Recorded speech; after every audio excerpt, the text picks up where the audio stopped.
ការល្អប្រសើរណាស់ដែលពុទ្ធបរិស័ទអាចប្រៀបធៀបបានក្នុងជីវិតរស់នៅប្រចាំថ្ងៃនេះយើងឃើញថាលើโลกនេះមិនមែនតែកម្ពុជាទេទូទាំងពិភពលោកមានអ្នកស្មោះត្រង់សុចរិតនិងមានអ្នកមិនស្មោះត្រង់អ្នកស្មោះត្រង់រមែងរក្សានៅភាពល្អប្រសើរគុណធម៌របស់ខ្លួនយ៉ាងហោចណាស់ក៏សិល5ដែរតែអ្នកមិនស្មោះត្រង់សិលកំថាឡើងដល់តែសិល8តែសិល5ក៏រក្សាមិនបានដែរវាដាច់អសិលហ្នឹងគឺត្រង់ណាត្រង់លួចនឹងឯងណាលួចផឹកក៏ដាច់លួចត្រោបគេក៏ដាច់អាលួចនិយាយកុហកក៏ដាច់អាលួចស្អីក៏ដាច់ឲ្យឈ្មោះថាលួចហើយនឹងលួចត្រោបដែលគេមិនបានឲ្យដោយកាយវាចាហ្នឹងក៏ឈ្មោះថាលួចហើយព្រះអង្គបញ្ជាក់ឲ្យទេណាលួចធ្លាក់នរកអត់ទេណាបើសិនណាជាមកកើតជាមនុស្សវិញនោះរកទ្រព្យសម្បត្តិអត់បានទេអត់ចម្រុងចម្រើនទេព្រោះអីលួចគេធ្វើឲ្យគេក្រទៅធ្វើគេក្រអញ្ចឹងខ្លួនឯងកើតជាមនុស្សមករស់ស៊ីអត់មានទេរត់ទៅខាតមុខខាតក្រោយត្រូវគេកេងប្រវាញ់ត្រូវគេឆោបបោកត្រូវគេធ្វើមិនដើម្បីអស់ទ្រព្យទៅវិញព្រោះតែបាបកម្មនៃការលួចនេះចឹងព្រះអង្គហាមឃាត់ទៀតលួចប្រគំចាស់បានលើកឡើងហើយចោលឲ្យមាន5ប្រភេទយ៉ាងណាហ្នឹងក៏ថាលើកអ្នកជ្រាបស្រាប់ហើយប៉ុន្តែចង់បញ្ជាក់ថាល្បិចកលរបស់មនុស្សលើពិភពលោកនេះវាមានភាពគេថាល្បិចហ្នឹងវាស៊ីជម្រៅមែនទេណាយើងអ្នកមនុស្សធម្មតាអ្នកស្មោះត្រង់ហ្នឹងដឹងអត់ដល់ទេណាមិនដឹងថាគេលួចគេបោកយើងនឹងដោយប្រការណាឥឡូវបច្ចេកទេសប្រព័ន្ធអីណាទំនើបលួចធនាគារលួចស្អីណាប្រព័ន្ធនិយាយគ្នាអីនេះគេថាគេអាចបោកបានលួចបានទាំងអស់នេះឯងល្បិចកលរបស់មនុស្សដែលមិនត្រង់ដែលធ្វើឲ្យមានភាពភ័យខ្លាចទាំងអស់ទេណាសុំគិតមើលទៅសប្តាហ៍ថ្ងៃនេះដើរទៅណាមកណាក៏ភ័យខ្លាចដែរភ័យខ្លាចត្រង់អីខ្លាចចោលនឹងហ្មងចោលលួចចោលឆក់ចោលអីទៀតចោលបោកប្រាស់នោះដល់មានអាស្អីថ្នាំអីមិនដាក់មិនផ្ទះអាមិនអាម៉ាយកអស់ហលីងនេះឯងភាពភ័យខ្លាចរបស់មនុស្សប្រអីប្រភាពលោភលន់របស់មនុស្ស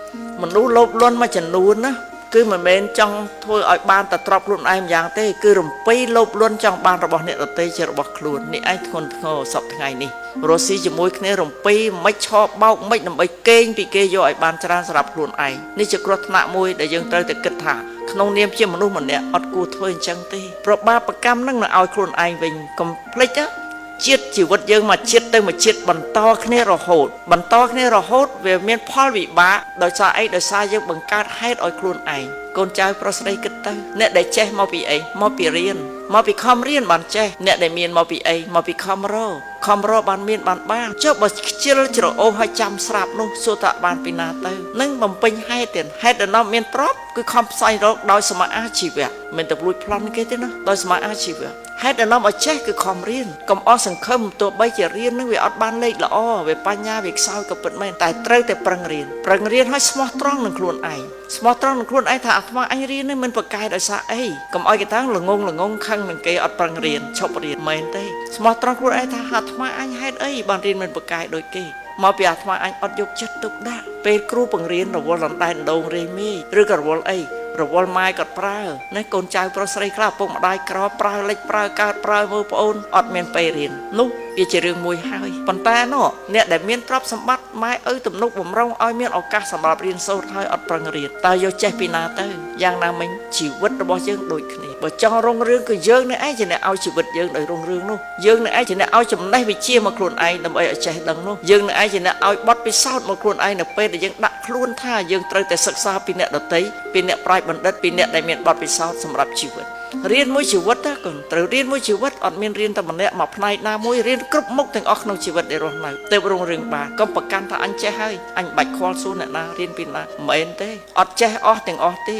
រៀនហើយរៀនទៀតគ្រប់ផ្នែកទាំងអស់ក្នុងជីវិតគ្រប់វិស័យទាំងអស់ដែលព្រះអង្គសម្ដែងជាសិលសាស្ត្រព្រះអង្គបញ្ជាក់ថាឲ្យចេះនោះគឺសិលសាស្ត្រជំនាញមិនចេះលីលើអត់គ្រប់10ទេត្រូវចេះជាជំនាញឲ្យច្បាស់យើងក្នុងគណៈដែលចេះជំនាញឲ្យច្បាស់នឹងឯងដែលធ្វើឲ្យយើងយល់ថាអ្វីល្អអ្វីត្រឹមត្រូវមិនធ្វើអ្វីដែលខុសនឹងច្បាប់រដ្ឋមិនមែនលោភលន់ចង់បានពីគេដោយកេងប្រវ័ញ្ចលួចពីគេនោះទេគេខំរខណៈដែលគេខំរគេចង់បានទ្រព្យនឹងទុកសម្រាប់ជីវិតគេសម្រាប់គុតគង់អ្វីទាំងអស់សម្រាប់តម្រូវការរបស់គេបើយើងទៅយកពីគេមានន័យថាយើងធ្វើឲ្យគេក្របើយើងធ្វើឲ្យគេក្រយើងនឹងក្រណាកុំភ្លេចថាទៅកើតជាតិណាដែលក្រទ្រព្យមកពីយើងលួចគេនេះមួយទៀតអីមកពីជាពាក់គេអត់សងគេនេះមួយមកពីសាងបាបកម្មដាច់សិលនឹងឯងអញ្ចឹងតំណជីវិតពីមួយជាតិទៅមួយជាតិវាពាក់ព័ន្ធនឹងជីវិតចាស់និងជីវិតថ្មីចាំឲ្យច្បាស់ជីវិតចាស់នេះបើយើងមិនព្យាយាមឲ្យពូជល្អមកជីវិតខ្លួនឯងទេនោះជាតិក្រោយជីវិតនេះនឹងស្ថិតនៅក្នុងភាពថោកទាបនឹងព្រះអង្គសម្ដែង ក្នុងគណៈដែលយើងប្រស្រ័យជាមួយធម៌ថោកទាបយើងនឹងខ្លាចជាមនុស្សថោកទាបតែបើយើងប្រស្រ័យជាមួយធម៌ល្អយើងនឹងខ្លាចជាមនុស្សល្អអញ្ចឹងត្រូវព្យាយាមប្រស្រ័យជាមួយធម៌ល្អគឺសុចរិតធម៌គឺភាពតស៊ូអត់ធ្មត់កសាងជីវិតដោយភាពរឹងមាំស្មោះត្រង់កុំបន្លំកុហកគេហើយកុហកខ្លួនឯងទៀតនោះណាកុំបន្លំកុហកគេហើយកុហកខ្លួនឯងទៀតនោះអញ្ចឹងអាភាពកុហកភាពមិនល្អស្មោះត្រង់នេះមិនអាចរងរឿងបោកនឹងលួចគេទៀតទៅបដ ដោយយើងមើលឃើញពីសមភាពនៃជីវិតក្នុងសង្គមតើដូចគ្នាអត់ដូចទេមកពីអីកម្មផលជឿឲ្យច្បាស់ទៅលើកម្មផលសម័យនេះកាន់តែឃើញច្បាស់ទៀតហើយឥឡូវនេះអ្នកធ្វើបាបកម្មខ្លាំងទទួលផលបដាទៅអ្នកធ្វើបុណ្យខ្លាំងក៏ទៅបដាដូចគ្នាអញ្ចឹងក្នុងគណៈនេះយើងត្រូវគិតថាអ្នកណាក៏ចង់មានទ្រព្យដែរអ្នកណាក៏ចង់បានសេចក្តីសុខដែរហើយគេបានទ្រព្យក៏គេមានទិសដៅរបស់គេដើម្បីគេធ្វើបុណ្យកុសលចាចិញ្ចឹមកូនប្តីស្អីអីគឺថាគេមានទិសដៅរបស់គេអញ្ចឹងកុំបំផ្លាញទិសដៅរបស់គេកុំបំផ្លាញអនាគតគេដោយទៅបន្លំលួចគ្រប់បែបមុខគ្រប់បែបយ៉ាងល្បិចកលថាលួចសម្បើមកខ្ញុំមិនដឹងថាម៉េចទេលួចតាមធនាគារលួចអីលួចគេនិយាយគ្រប់តែគ្នាបច្ចេកទេសគឺកាន់តែទំនើបទៅល្បិចមនុស្សកាន់តែជ្រៅទៅលួចកាន់តែច្រើនមុខបដ ாய் អានឹងបាបកម្មធ្ងន់ណាស់ទៀតក្នុងគណៈនេះខ្ញុំចង់ប្រាប់ជ្រាបជូនថាអ្នកណាក៏ស្រឡាញ់សន្តិភាពអ្នកណាក៏ស្រឡាញ់សេចក្តីសុខអញ្ចឹងយើងកុំបង្កទុកឲ្យអ្នកដទៃលួចទ្រព្យគេធ្វើឲ្យគេកើតទុក្ខឲ្យគេខ្វល់ព្រោះអីគេអស់ទ្រព្យគេត្រូវក្រលំបាកលំបិនអញ្ចឹងកុំបង្កទុកឲ្យអ្នកដទៃបើមិនបានជួយគេទេកុំទៅបំផ្លាញគេនោះជាការល្អហើយកុំបំផ្លាញគេកុំលួចគេកុំធ្វើបាបគេលួចប្រពន្ធកូនគេអីនោះសុទ្ធតែបាបទាំងអស់ចំណុចមួយទៀតដែលយើងត្រូវគិតយើងស្រឡាញ់ជីវិតស្រឡាញ់សេចក្តីសុខអ្នកណាក៏ស្រឡាញ់ជីវិតសេចក្តីសុខដែរដូចគ្នាដូច្នេះយើងត្រូវគិតថាយើងបង្កការលំបាកឲ្យគេយ៉ាងម៉េចផលលំបាកនោះមកឲ្យយើងវិញបើយើងបង្កភាពងាយស្រួលល្អប្រសើរឲ្យគេនោះគេបានសុខនោះសេចក្តីសុខនឹងឲ្យយើងវិញជឿជាក់ចុះដូច្នេះជាតិនេះយើងត្រូវសាងអំពើល្អដើម្បីឲ្យសេចក្តីសុខខ្លួនឯងបន្តទៅជាតិមុខទៀតឲ្យបានសេចក្តីសុខដូចគ្នាណាតំណវិញ្ញាណណាកុំភ្លេចថាតំណវិញ្ញាណរាងកាយនេះបែកធ្លាយទៅស្លាប់មែនមិនទៅណាទេយើងឃើញថាគេដុតរលាយនៅក្នុងហើយវាបែកធ្លាយនៅក្នុងប៉ុន្តែមានរូបកាយមួយទៀតដែលកើតដោយអកុសលឬកុសលវិបាកណារាងកាយមួយទៀតនឹងបដិសន្ធិដែលតាមកម្មដែលចាត់ចែងទាំងកុសលវិបាកទាំងអកុសលវិបាកឥឡូវចង់បានរូបពិការទេចង់កើតជាមនុស្សលើកើទេចង់បានជាមនុស្សខ្វិនខ្វាក់ទេនឹងសុទ្ធតែជាបាបកម្មដែលខ្លួនធ្វើដោយសាងហើយអត់ណាជួយបានទេព្រះអង្គបញ្ជាក់ឲ្យតើថាម៉េចព្រះអង្គបញ្ជាក់ថាតថាគតមិនអាចកែប្រែវិបាករបស់កម្មសត្វលោកបានទេគេសាងកម្មណាទទួលផលកម្មនឹងហើយតថាគតមិនអាចឲ្យបញ្ញាទៅគេបានទេបើគេអត់សាងបញ្ញាដើម្បីត្រាស់ដឹងនោះដើម្បីចេះដឹងនោះគឺអត់ទៅរួចទេអញ្ចឹងយើងត្រូវប្រឹងប្រែងដោយខ្លួនឯងកុំអង្គុយបន់ស្រន់ត្រឹមតែជាការបន់ស្រន់បើយើងអត់ធ្វើទេនៅតែអត់បានដដែលអញ្ចឹងសុំកូនប្រុសស្រីគិតទៅណាកុំលួចគេកុំបង្កការលំបាកឲ្យគេកុំប្រើល្បិចកលលួចគ្រប់បែបយ៉ាងគ្រប់មុខពាក្យថាលួចបំមាត់វាចាក់ចេញទៅដែលគេមិនបានឲ្យដោយកាយវាចាដើម្បីសម្អាតពូជរបស់ខ្លួនឯងទៅកើតជាតិណានាសម្បូរទ្រព្យសម្បត្តិណាកុំផ្សាងពូជក្រលួចគេគឺពូជក្រតែម្ដងអញ្ចឹងបើយើងចង់បានសុខចង់មានទ្រព្យសម្បត្តិកុំសាងពូជក្រឲ្យខ្លួនឯងត្រូវសាងពូជមានទ្រព្យឲ្យខ្លួនឯងគឺបុណ្យកុសលអំពើល្អនេះឯងអញ្ចឹងជីវិតតទៅមុខទៀតយើងនឹងរុងរឿងនឹងរីកចម្រើនប្រប្រធានបទរបស់មនុស្សលោកទាំងអស់ដែលចង់បានគឺសេចក្តីសុខនេះឯងសុខដោយសារអីសុខដោយសារមានទ្រព្យសុខដោយសារមានកិត្តិយសសេចក្តីថ្លៃថ្នូរក្នុងសង្គមសុខដោយសារជួបជុំកូនចៅប្តីប្រពន្ធរស់នៅដោយសុខសាន្តសុខដែលបានអ្វីៗដោយប្រាថ្នាណាដែលបានដោយប្រាថ្នាប៉ុន្តែ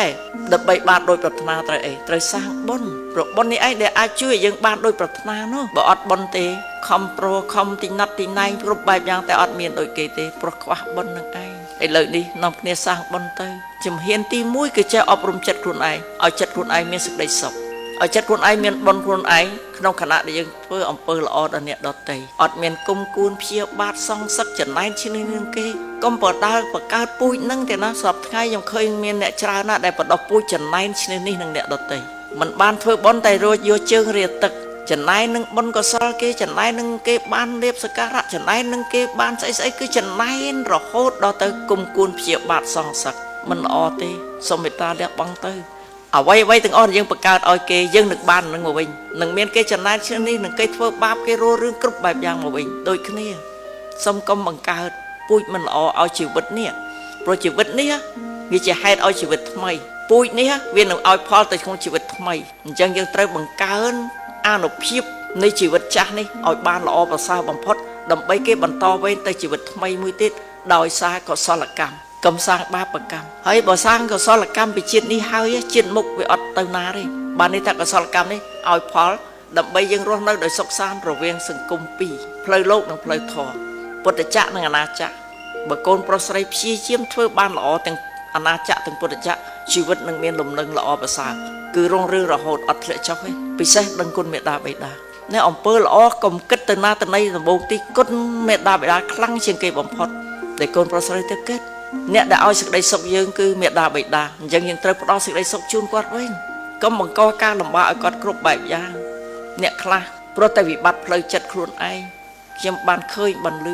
ធ្វើបាបផ្លូវចិត្តមេត្តាបិតាគ្រាន់តែចង់បានទ្រព្យនឹងមេត្តាបិតាលោកស្រឡាញ់លំអៀងខ្លះនឹងជាសិទ្ធិរបស់គាត់ទេយើងកុំទៅខឹងគាត់គ្រាន់តែស្រឡាញ់កូននេះកូននោះខុសគ្នាបន្តិចបន្តួចហើយគាត់ចែកទ្រព្យឲ្យក៏ខុសគ្នាបន្តិចបន្តួចខឹងនឹងម៉ែថាហេតុអីចែកអ្នកនោះឲ្យច្រើនមិនកុំឲ្យអានេះមកខ្ញុំចេះខឹងហើយធ្វើបាបផ្លូវចិត្តម្ដាយដឹងមិនម្ដាយស្រឡាញ់កូនបែរជាដើរទៅផឹកស៊ីចោលម៉ែចោលឪផឹកដាច់យប់ហ្មងហើយម៉ែឪភ័យខ្វល់ហើយផឹកទៀតទៅជាញៀនម្ដាយពុកសុខចិត្តចំណាយលុយជួលគេទៅមើលអាកូនធំហើយដើរផឹកនឹងទៀតត្រឹមត្រូវទេឲ្យគាត់ទុកសោកគិតព្រួយពីយើងដើរទៅផឹកស៊ីគ្រប់បែបយ៉ាងហើយមកវិញម្ដាយវល់ហើយគេថាងាប់ទៅបើមិនឲ្យទ្រព្យខ្ញុំមកប៉ុណ្ណឹងទេខ្ញុំសុខចិត្តងាប់សួរថាតើយើងនឹងរស់ជាមួយគាត់បានប៉ុណ្ណាទៅជួយធ្វើការជូនគាត់បានប៉ុណ្ណាបើគាត់រស់ហើយគាត់ឲ្យប្រពន្ធនឹងហើយមិនស្កប់ស្កល់មិនក៏មិនប្រឹងរស់ខ្លួនឯងមិនក៏ទុកខ្លួនឯងជាមនុស្សសម្រាមនេះធ្វើអីអត់បានធ្វើអីទាំងអស់សម្រាប់សង្គមហើយមិនបានធ្វើអីសម្រាប់ម៉ែឪទៅទៀតត្រឹមត្រូវអត់កូនប្រុសស្រីគិតទៅបើកូនខ្លួនឯងធ្វើបាបខ្លួនឯងចឹងវិញតើរ៉ាំរៃប៉ុណ្ណាតូចចិត្តប៉ុណ្ណាល្អក់ក៏ផ្លូវចិត្តប៉ុណ្ណាគាត់ព្រួយរហូតដល់សម្រានអត់លក់បាយអត់ឆ្ងាញ់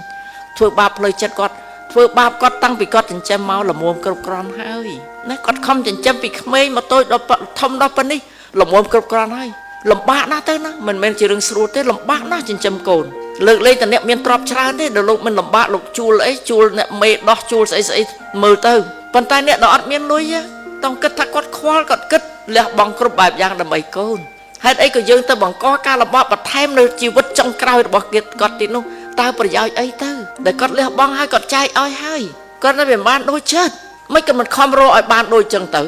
មិនក៏ទៅរករឿងធ្វើបាបគាត់ធ្វើអីអាងតែម្ដាយពុកស្រឡាញ់ធ្វើបាបចិត្តគាត់ដើម្បីដើរផឹកស៊ីដាច់យប់ចឹងទៅឲ្យគាត់ព្រួយបារម្ភគាត់ភ័យសួរថាបានបុណ្យឬបានបាបធ្លាក់នរកជ្រៅណាប្រាប់ឲ្យហើយធ្វើបាបអព្រះអរហន្តមិនធម្មតាទេមេត្តាបិតាជាព្រះអរហន្តណាហើយបើទៅធ្វើបាបគាត់អញ្ចឹងកុំសង្ឃឹមថាលូតលាស់នោះវាអត់មានការស្មោះត្រង់ចំពោះមេត្តាបិតានិងខ្លួនឯងទៅទៀតបំផ្លាញជីវិតខ្លួនឯងបំផ្លាញសេចក្តីសុខមេត្តាបិតាសួរថាសេចក្តីសុខនៅឯណាសេចក្តីរុងរឿងនៅឯណាសេចក្តីរីកចម្រើននៅឯណាមានតែធ្លាក់ចុះទេអត់ឡើងលើរួចទេចឹងសូមពិចារណាឲ្យមែនទេណាកុំលួចទឹកចិត្តម៉ែឪដែលស្រឡាញ់ទៅបំផ្លាញចោលដោយអត់ប្រយោជន៍ចឹងសូមផ្ដាំកូនប្រុសស្រីបើឃើញមិត្តភក្តិអញ្ចឹងហើយជួយប្រាប់ផងទៅបើគាត់មិនស្ដាប់ធម៌ដែលអត់ឮសម្លេងខ្ញុំទេអត់ឮសម្លេងខ្ញុំទេអ្នកដែលមានសម្លេងឮដល់សូមមេត្តាបញ្យល់គាត់ឲ្យគាត់យល់ថាឈប់ធ្វើបាបមេត្តាបិតាផ្លូវចិត្តរបស់គាត់តទៀតទៅឈប់ធ្វើបាបខ្លួនឯងដើម្បីធ្លាក់នរកទៀតទៅសូមកសាងខ្លួនឯងជាមនុស្សម្នាក់ជាប្រយោជន៍ដល់ប្រទេសជាតិជាប្រយោជន៍ដល់សង្គមប្រទេសជាតិជាប្រយោជន៍ដល់មនុស្សលោកជាប្រយោជន៍អីសម្រាប់ខ្លួនឯងនិងមេត្តាបិតាចឹងសូមប្រុសស្រីមេត្តាស្ដាប់ពិចារណាក្នុងខណៈដែលខ្ញុំនិយាយហើយកុំខឹងហើយបើសិនទៅជួយប្រាប់ឲ្យគាត់ភ្ញាក់រលឹកដែរសូមភ្ញាក់រលឹកដើម្បីសាងកុសលធម៌និងសាងខ្លួនឯងជាមនុស្សល្អសូមអនុមោទនា